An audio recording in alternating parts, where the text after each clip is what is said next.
nakuha pa yung lisensya. Hindi lane to, kuya. Mamadali pa naman kami. Oo, kasi ang bagal naman ni kuya magtakbo eh. Sir, nagmamadali po kami. Abala kayo. Mga kababayan, isang insidente ngayon ang viral sa social media dahil sa iligal na pagliko ng isang coaster van ng kapulisan natin sa bus lane na humantong sa banggaan ng isang pampasaherong bus nitong nakaraang araw lang. Kung mapapansin sa video, bumaba ang pulis at pilit na kinukuha pa ang lisensya ng driver na alam naman natin na LTO lang ang may karapatan na kumuha nito. Tara, panuurin natin ang buong video.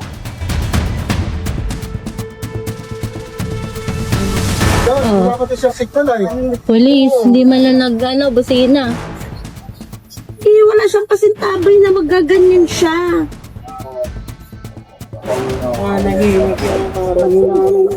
Ito bigla-bigla kayo pa. Nakuha pa yung lisensya. Hindi nila lane to, kuya. Dito, sir.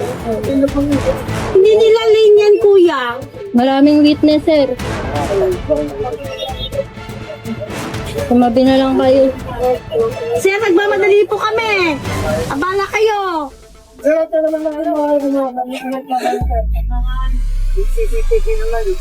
May CCTV. Galing ka sa labas, dapat hindi ka... Ayun nga, tsaka hindi niya lane to, kahit pulis siya. Bus lane to eh. Laka-laka na karato lang bus lane, no? Kung mapapansin nyo, tila tumatawag pa ito ng resback, mga kababayan. Isang indikasyon na pag simpleng mamamayan ka, wala kang laban sa katulad nilang may posisyon sa gobyerno. Tumatawag pa ng backup po. Di tumawag siya. Saan bang ano yun eh? Tingnan siyang pumasok eh. Gamitin na naman yung uniforme nilang upa. Hindi mo katiro ko yan. Bigla ka pumasok ngayon. Hindi kuya, kausapin mo na maayos. Mukha siya ng traffic tapos pakita niyo sa CCTV para tingnan natin sino may mali. Ibas lane to. Maririnig nyo sa pasahero na mabagal naman itong sinasakyan nilang bus, pero ang police minibus ay bigla nilang lumiko na hindi pa clear ang linya. Kitang-kita naman, mga kababayan, sa CCTV ang matinding swerving na ginawa ng pulis na ito. At ayon din sa mga pasahero na sobrang bagal lang ng takbo nila. Ang bulag siya nga pag dumadaan sa kusina eh. Palapit ka ako, saka siya pumasok eh. Buti kong overspeeding to, hindi naman. Ganda ka na takbo ko eh. Ayun nga.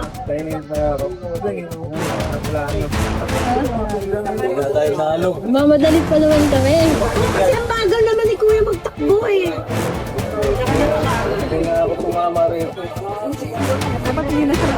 Ayun nga. Dahil sa insidenteng ito, agad itong pumukaw ng pansin sa social media at agad ding naging viral. Ayon sa driver ng bus, alas 5 ng hapon nitong Biyernes nangyari ang insidente.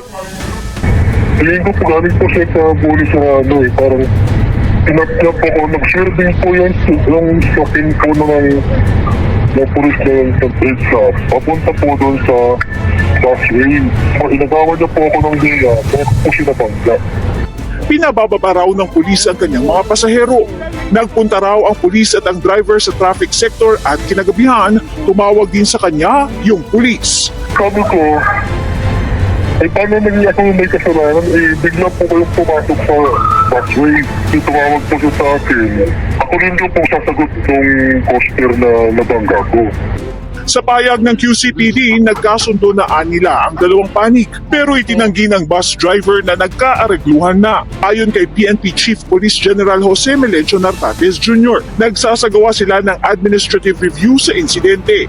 Depende sa resulta ng investigasyon ang ipapataw nilang kaukulang aksyon. Ang NAPOLCOM, inutusan ang pulis sa video na mag-report sa kanyang tanggapan bukas ng umaga. Hindi ka tanggap-tanggap na may klarong pang-aabuso na nangyari mula sa halin ng kapulisan. Kailangan klaro at mabilis din ang aksyon. Kailangan ipakita natin sa taong bayan na hindi natin pinapayagan na mayroong pang-aabuso sa halin ng mga pulis. Ayon sa uploader ng video, shoutout po sa ating mga kapulisan. Mga sir, kung alam po natin na tayo ay may mali, sana ay magpakumbaba na lang. Kawawa naman si mamang driver. Pilit kinukuha ang lisensya niya. kitang-kita naman po kung sino ang mali. Dahil rin sa viral video na ito, agad itong nakarating kay Sir Ralph Kalinisan, isang commissioner ng NAPOLCOM. Ayon sa kanya, inatasan ko ang ating mga investigador sa NAPOLCOM na para mag-report itong pulis sa akin ngayong Lunes.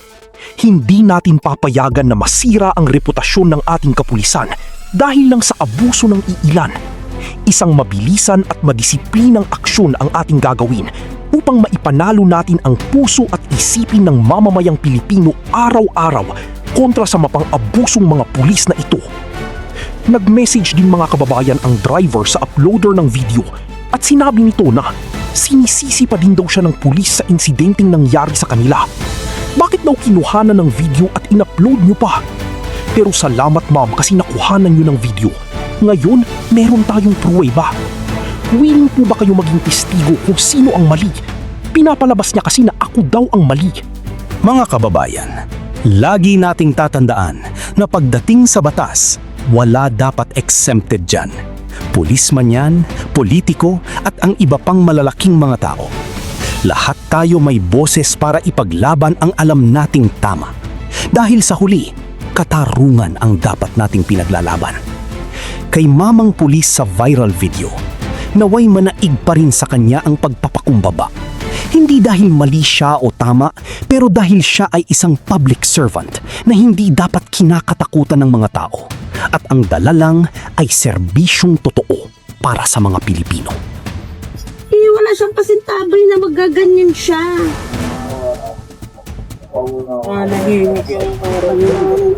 Ito bigla-bigla kayo pa. Oo, nakuha pa yung Saka hindi lisensya. nila lane to, kuya. Dito, sir. Hindi nila lane yan, kuya. Maraming witness, sir. Tumabi na lang kayo. Sir, nagmamadali po kami. Abala kayo.